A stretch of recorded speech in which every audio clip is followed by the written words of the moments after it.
The most important hallmark of the Commission's process is its neutrality.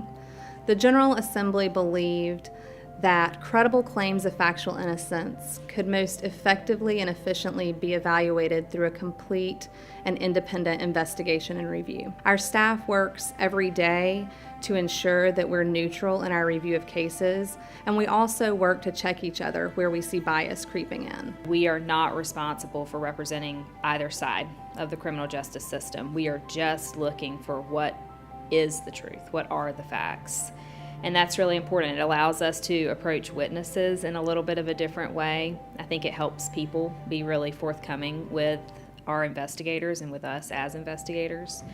Also, though, our confidentiality is really important because it really allows us to have those honest conversations with law enforcement and with defendants and with witnesses, and they feel like they can tell us what's really going on. The most exciting days are when our staff goes into an agency and locates physical evidence through an evidence search where others have said that that evidence no longer existed.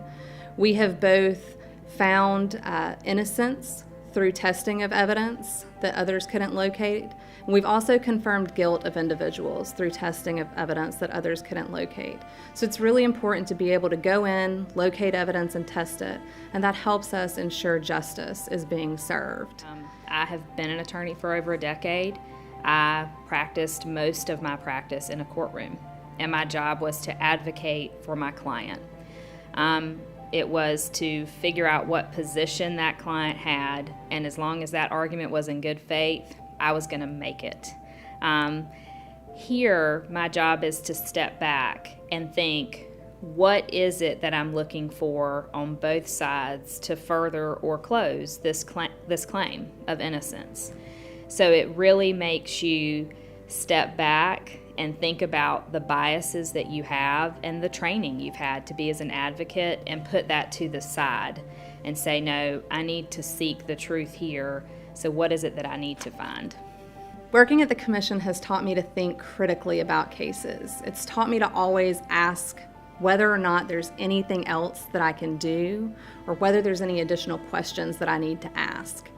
It's also taught me that things aren't always what they seem to be, and that sometimes we need to step out of the minutia, really take a step back and look at a case from that 10,000-foot big picture level. It's also taught me that seeking the truth is the absolute most important thing in the criminal justice system.